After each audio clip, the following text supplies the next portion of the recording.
guys, and welcome to another episode of The Brothers Perspective. I am Kenny Steele. This is Kyle Black. He's going through an identity crisis. I don't know what's going on. But he's Kyle Black from now on. It's still trying to find a name. I ain't got nothing as cool as Kenny Steele. Kenny Steele sounds really cool. Kenny Steele, the origins of the name Kenny Steele, that's a whole other story involved. But we even see, I told you he's going through an identity crisis because I am wearing a hat. I don't know what's going on with him. I said, you gonna wear a hat this show? He said, nope. So I was like, fine, I guess I gotta do it. Somebody's gotta be responsible in this video. It's not in the grid. It's terrible. But it's responsible. I know. I gotta be responsible. We gotta have an image to uphold. Yeah. But you don't want to hear about that. We're here to talk about what it says on the title. We're here to talk about the movie Us. Or U.S. Or U.S. Yes. Ooh. See, the thing is, it's been out for a week, and if you haven't seen it, don't watch this video. Go see the movie. It's a great movie. Jordan Peele scores again in his sophomore film. Yeah. His second film today, and he's killing the game. So, if you have not seen the film, go and watch it right now, and we'll sit here and wait. Or you can pause it and wait, but we'll wait. Yeah. You can always come back. Make sure you hit the like button. But, yeah. And subscribe, too. Yeah. But, so, this is going to be spoilers. Man, and are there a lot of spoilers? The first one is Us. Doesn't it look like U.S.? Or does it mean us? Does it mean them? Does it mean the other people down the street? Yeah. You don't know. But mostly, it means us. Yes. That's right. Yeah. But no, you're probably saying shut up and get to the movie, and we're about to. This film is, like we said before, amazing. This is one of those films that you can watch, 2, 3, 4 times, and always just pick up on subtle little clues here and there. I can watch it with the lights on. Yeah, sure. It starts, Lupita Luongo, Winston Duke, and I actually got her name right this time. Yeah. It's Elizabeth Moss. Wow, boy did his research. That's right. But this film is such a great story. It's not really blood and gorish like we said before. It's not like a got a little bit of blood. Like that. Got a little bit of blood. Yeah, the Tyler's got fucked up. Yeah. Things got aggressive. But it's such a good story. Yeah. You know what I'm saying? It's so, and what I like about Jordan Peele so much is that there's always so many undertones. There's already so many Easter eggs, little index clues, and just subtle things that to get at. If you don't know, this story stars. Is about. I'm sorry, I almost said stars again. It's about a family who goes to their grandmother's beach house after she passes away, and they're just getting away. On a nice little vacation. They go to the beach, and they go to the same beach that Adelaide, yeah. Lupita Nyong'o's character, had issues with before. She had an incident back when she was a child, that involved some type of huge scare. She wasn't really, in childhood trauma. She wasn't really the same. And as they go to this beach house and they try to, get away and, pretty much, just have a nice little family vacation, they're interrupted by some intruders and things go haywire. Yeah, so the beach house, going back, this is a spoilers review. It's a spoilers review. We're telling you everything. On the beach, she went to a house of mirrors. A house of mirrors, yeah. Yeah, basically, and she saw someone like her, who looked just like her. And everybody thinks it's like her reflection or something like that. But she's like, nah, this was somebody like me. And the funny she thing, didn't talk. Yeah. Yeah, the funny thing is she stopped talking and everything, but she wasn't quite herself. Yeah, but the funny thing is they made it seem in the movie is as they went to that beach house before. Yeah, and she had no problems. This time around, she felt it. She felt like something was coming, like she was gonna meet up with that doppelganger again, and which she was dead on right. Yeah. She just had that feeling, like you said before, and it just kind of creeped up at her. She knew something was gonna go wrong. And they call the doppelganger the tethered, so that's probably why she could feel that her tethered was coming. Yeah, they say, and these doppelgangers that they have, they're almost, I think they're connected at the soul. Yeah. And because, it's a government experiment gone wrong. Why it stopped in 86? Who knows? But that was the timeline they chose to go with. And it's one of those things to where, these doppelgangers, these tethers are really just connected in a way that's kind of, it's just kind of different. Like they mimic, I guess the other doppelganger. And, it's even though they can't really speak, can't really move well, everything's abstract, they survived on stuff like live rabbits, and they would eat them, and they would be down in the cellar, and, it's just, they would constantly, mimic. There was so many rabbits, it makes me wonder if the rabbits was a government experiment. Yeah, they also said that the rabbits were also copies. They were copies of the same or different types of rabbits, and it was just really weird. And once you kind of get to the get down of it, these people, because they were kept in isolation for so long, they really didn't speak. They except moved really Red different. Spoke. Except for Red, and that was the thing that was completely weird. Yeah. So and as you later on find out. There's a reason why she couldn't speak. But this is our spoiler review. Yeah. It turns out, twist ending, dun dun dun, she was the original girl that was in the House of Mirrors. Her doppelganger choked her and strangled her like she owed her money. And then drug her all the way down to that cellar and took her place in the real world. And it's what count this as the real world. Yeah, there's something you told me that I didn't realize.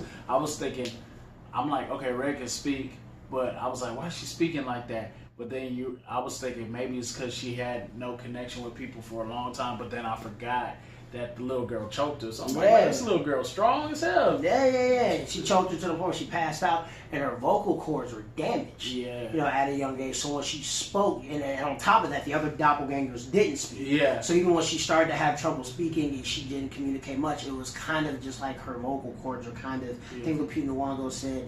She tried to use it as her vocal cords are kind of vibrating and gasping for air, which would make sense if you were a person that was choked. So. Okay, so another thing was Hands Across America. Yeah. Yeah, and basically that was a movement in the 80s. I think they said it was around 86. Yeah, around 86. Yeah. And there was like a lot of celebrities. Yeah, so a lot of celebrities are involved. So I did a little research on that, and it was basically, it was a foundation where people would link up and join hands, and it was to raise money for poverty-stricken people. Yeah, so it's kind of like symmetry there, because us, they're the disenfranchised ones, and everybody else living above are the fortunate ones. The fortunate ones. Yeah. So I mean, he really put some thought into it. And it does so well in touching on classism, going back to what Kyle just said, because you got to think about these people were underground, living off of just rabbits and water, you know what I'm saying, not really, living there. And when you watch them at the end of this film, they pretend to really live. Yeah. Because they're connected at the soul, they pretend to do what their doppelgangers are actually doing. And it's kind of their way of kind of just interacting, but it was super crazy because, that connection between Red and Adelaide, that connection, that and that bond that caused that stuff to break, allowed them to switch places. Yeah. And you really see, when you look at this from a second viewing, you can really see Lupita Nyong'o's character doing whatever she can to not go back to that place. Yeah, she you know what I'm saying, because she's finally made it. She's above ground. She's high class. Yeah. She has a family. Medical insurance, a nice job. She's a ballerina. You know what I'm saying, and so she has she's achieved success, and now that her past is starting to creep up on her, she's slowly starting to lose. You know what I'm saying? She's starting to lose herself. And I feel like what's his name? Winston Duke's character? Gabe. Yeah, Gabe. I was about to call him Frank. You know what I'm saying? We're getting better with names. Yeah, I was going to shout out to us. No, but Gabe, I feel like with him, he was complaining about what the Tylers had and everything, but they were trying to show like, what, you're fortunate. You're over here complaining when these people over here, the tethered, They don't get to choose their partners. They don't get to choose when they had kids. None of that. They're just down there, and they gotta just feel what their other counterpart is doing. And so it just showed a lot of, just the symmetry going on. Yeah, and it was crazy because you even saw Lupita Nyong'o's character still struggle to this day with a lot of things. You know, she still said that she didn't talk much. Yeah. You know what I'm saying? Because she was actually the original doppelganger. Yeah. You found out that even though she was a trained dancer, at some point she had to quit because her rhythm was constantly off. She also talked about, it was always just a lot of things that she was, wasn't really social. So she was kind of uncomfortable, what I'm saying, in certain social settings. And she was always worrisome. Even when they were at the beach, she would search for her son. Yeah. And, when she would panic and lose something because she knew that, that's the area where, she stole that identity. Yeah. She became this new person, and she felt that was creeping back on her. Yeah. And she was going to have to go back there. One of the cool things that the film really did was when Red and Adelaide, finally had that final showdown. Yeah. You know what I'm saying? It's one of the cool things that was going on, while she was kind of just, Adelaide was doing everything she can not to go back to this place, and she was, murdering doppelgangers and doing this and that. You would see the blood on her shirt, and she wore this white shirt, but it was slowly getting more red and more red and more red to match the doppelgangers. I didn't even think about that. Yeah, so she was showing how she was slowly morphing back into her original self. And even when her and Red had that final battle, Red's dancing and taunting her because, she actually has, rhythm. She actually has flow and good movement. Yeah. And it showed that, Adelaide was just swinging for the fences and doing whatever she can. It's such a good metaphor for survival and not going back to where she was before. But she slowly started creeping back into that space. And it was wild. Another thing I saw, though, too, it was just like, sometimes you feel like, the homeless or anything. Oh, I don't feel that way, but sometimes people look at the homeless or something like that, like they don't feel the same way we do, or they put themselves there, or just... They look down on them. Yeah, look down on them. But, on Adelaide's standpoint, she actually started to love. Even though she was living like a savage down there, they were treating them like savages. In her life, she started to love. She fought for her family. She fought for her children. And so it shows a flip side, like, if you give them a chance, they can be humanized too. Yeah, wow, yeah. Yeah, so. You know what I'm saying? It's all about just chance and opportunity, because even though the way she went about it was completely, horrendous. But when you look at it, so like I said before, she was doing everything she can not to go back to that place. But she was also very, she was caring. She was a loving mother. She was truly motivated, by her family, to keep her, just to keep going and keep everything together. And it's really crazy when she goes back into that place towards the end.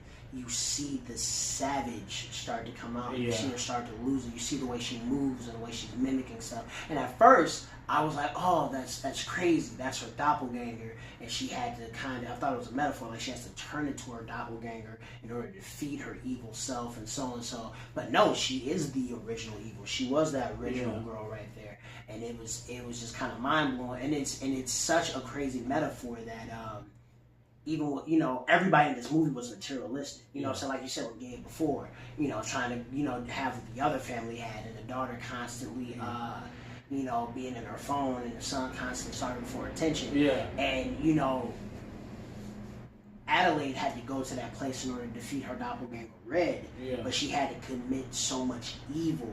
You know what I'm saying? It had to be so, so aggressive that at the end of the day, like, it's our evil selves will get the best of us. Our evil selves and our evil intentions will, pretty much will overrule us if we allow them to. Yeah.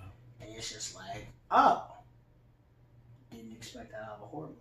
Yeah, honestly, this movie, you really don't know what's going on. I mean, you know there's doppelgangers, it's scary, but it doesn't all come together until the end. Yeah.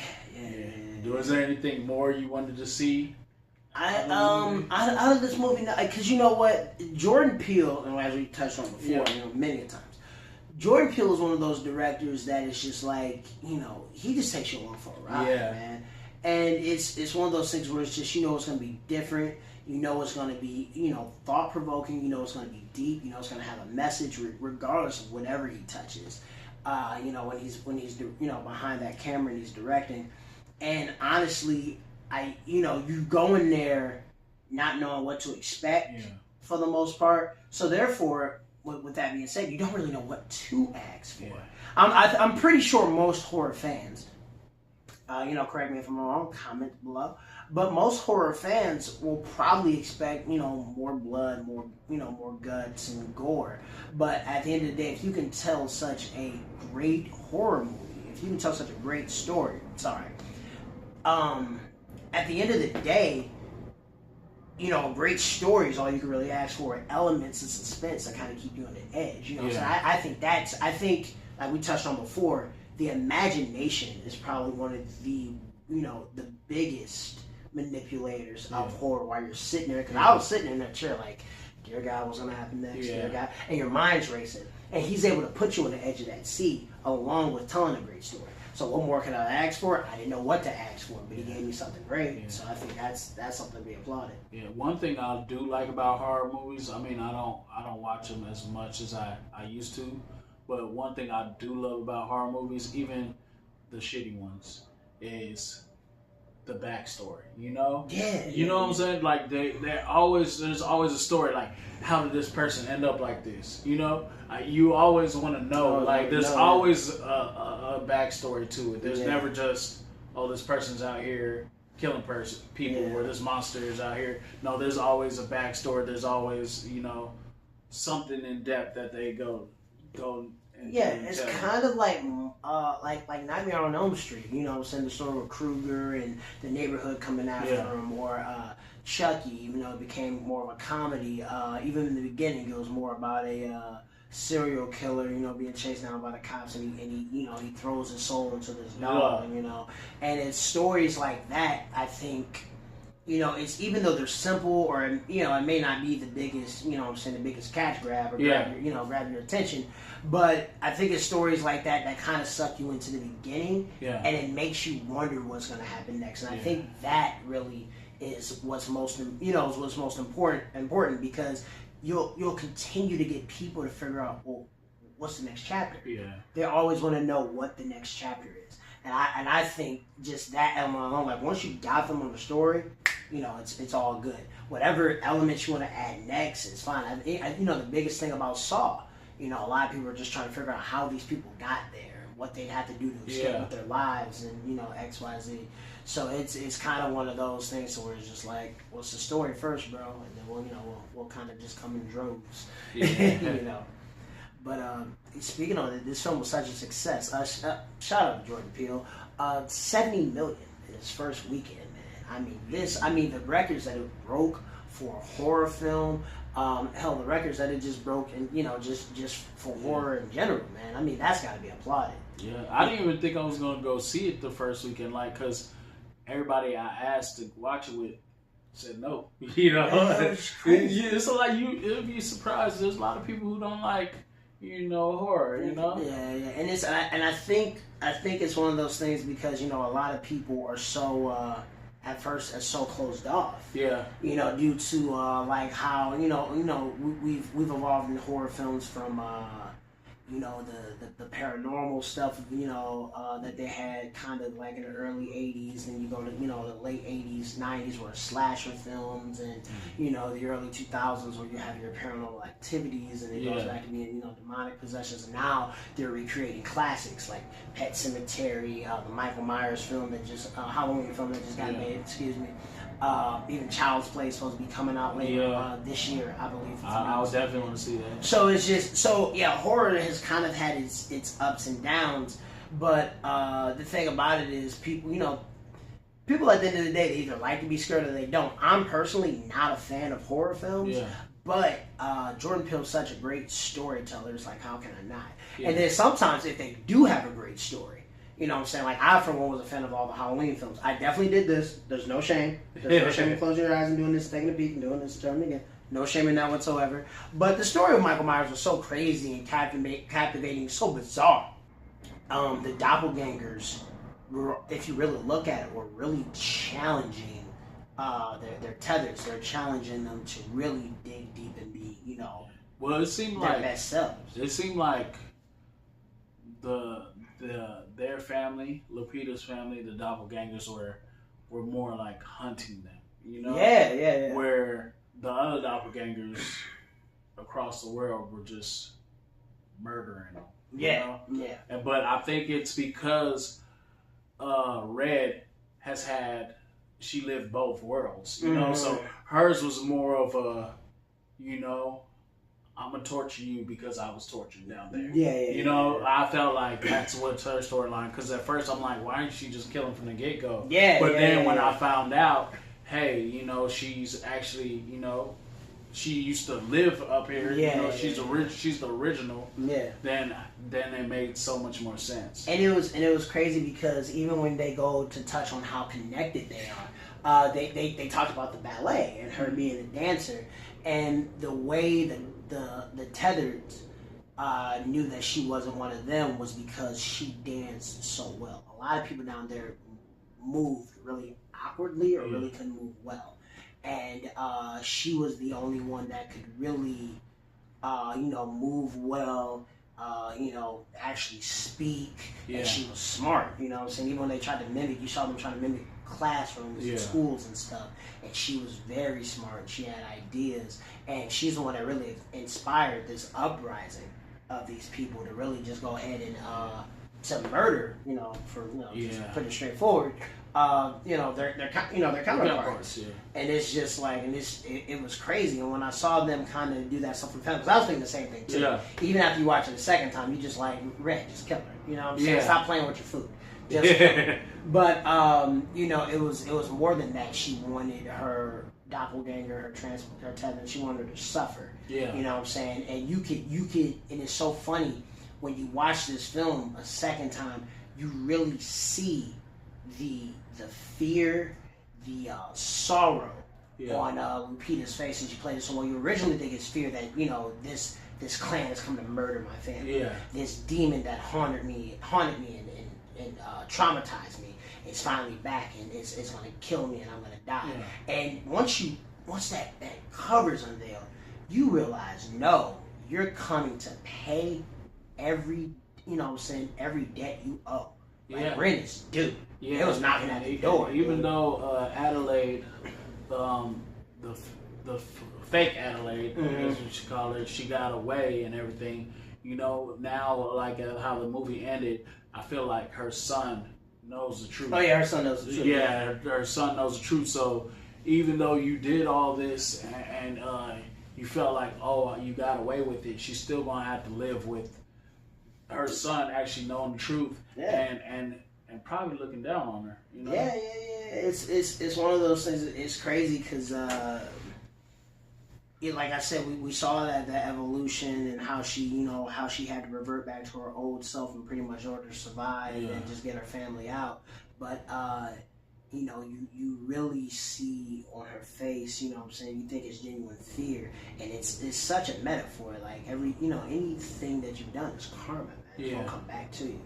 And you know what I'm saying, and I think that's how she knew. And you know, it was so funny, we were talking about that after the film, and I remember like she, you know, talking and saying, well, she's been married, Adelaide's been married to Dave for a long time. They have children, their children are in their teens, you know what I'm saying? So they've been together probably at least over 15 years. How have you never mentioned this traumatic experience to your spouse? How's that never happened? I mean, and some people are ashamed. They live with that shame. And they are. But the thing about it was, we were looking at it from that perspective of her being the victim at first. So if you're victimized and you want to be, and you're, you know, close, when people are close to their body. She told her husband about the doppelganger. She didn't tell her husband that she was the doppelganger. No. She didn't tell him at all. No, she because, says, "Oh because, yeah, because, yeah, you're because right." when you listen to they had the conversation, that's why he called it a mirror girl, because he couldn't believe what he was hearing. Yeah. She was like, I had a doppelganger. She's like, look, I know it's gonna sound crazy, and you believe me and stuff like that, but she's coming after me. And Winston Duke had, credit to him, man. He played it, he played it so perfectly. I mean, to a bit where you think he's a bit of a douche, but corniest dude ever. Yeah, but he looks at him, and he's just like, mirror girl. Like it's just like it was so funny, but yeah, like I'm just sitting there thinking. So I was like, dude, there's no way you're gonna be in a marriage for nearly 15 years and not say anything about it, about a traumatic experience that happened to you. But that's because she wasn't the victim. You know what I'm saying? Exactly. That makes sense. She wasn't the victim. She was the one that caused the incident. You know what I'm saying? She's a little terrorist in that situation. Yeah. It's just, you know what I'm saying? It's crazy.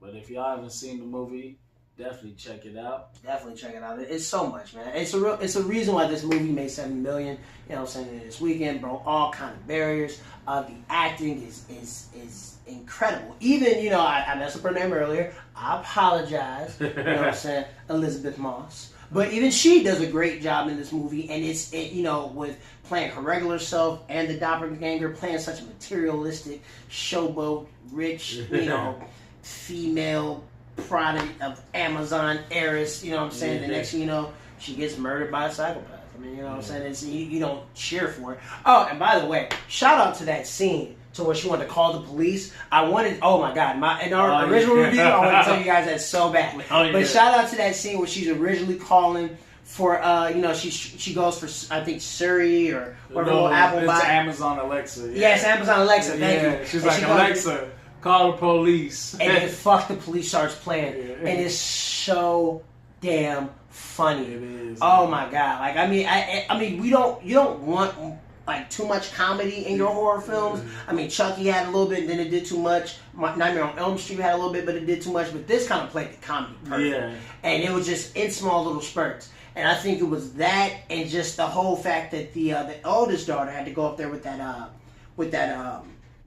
fire poker, if I'm not mistaken, and she's beating the hell out of doppelgangers while Fuck the Police is playing. Yeah. And it's on Ren's part too. If you're any hip hop head, dude, but it's on Ren's part, dude. That stuff just gets you amped up. Like Ren went hard on that. But it's hilarious, and it's funny. so well earned, man. Yeah. They do small little snippets, even the fight and the choreography. Oh, and the one scene that was so good, which a lot of people may not touch on or kind of pick up, but the one scene where we already talked about the son already finding out about the mom being the original doppelganger. Yeah. He found out just due to him being in that locked in that locker, and his mom and her doppelganger talking. Yeah. But he even knew from the way she murdered the doppelgangers how savage she got.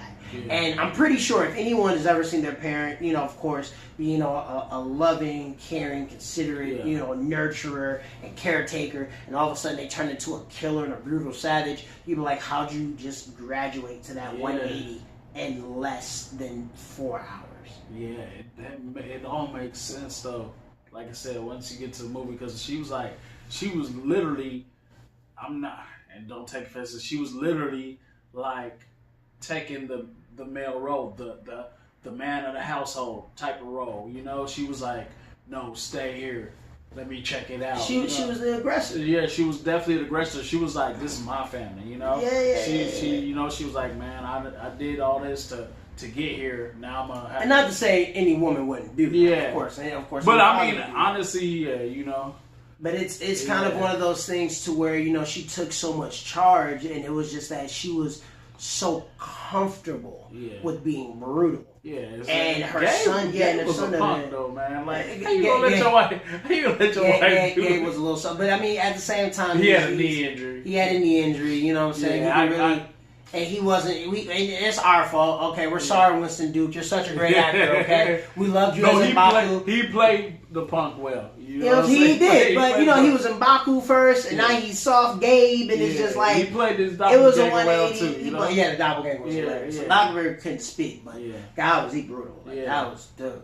But also, let us know also what you think in the comments. You already got our ratings. Yeah. You already know what it is. Let us know what your ratings are. Let us know what you thought of the film. Let us know if there's any undertone, underlings, under the, what is it, the people under the stairs that you would know about. Well, whatever you've noticed in this film, let us know in the comments. Any Easter comment eggs, below. basically, or any hidden messages we might have missed. I mean, there's so many. There isn't a lot that we can touch on, including the whole 11-11-11 deal. That's a whole judgment, biblical thing. But we didn't want to get into that. That's kind of beyond. It's kind of beyond us right now. But yeah, it's so much more, so much. So comment below. You know what I'm saying? We'll have a discussion. Also, like, share, subscribe. Hit that notification bell. Hit it immediately. Yes. That way, when we post any video, you'll know about it. You'll know about our spoiler talks. You'll know about our film reviews. You'll know about wrestlers' perspective, and many more that we got coming to you ahead. So please like, share, subscribe, and follow us. You can follow me on Twitter and Instagram at KenDogDMFT. You can also follow Kyle Black. He's the one that I didn't. Kyle Black. On our Twitter at bro_perspective, and you can also follow him on Instagram at actually you need to say it. Brothers_perspective. And what's your Twitter? Bros_perspective, right? See, there you go. Yeah, I think it's Bros Perspective. But what we got? We got it. It's gonna be in the link. It's gonna be in the link. Yeah. So yeah. And I can't keep speaking for him anymore. He's a grown man with an identity crisis. I'm only enabling him. No. But yeah, definitely like, share, subscribe, tell everybody you know, and until then, we'll see you soon. Be cool. Peace.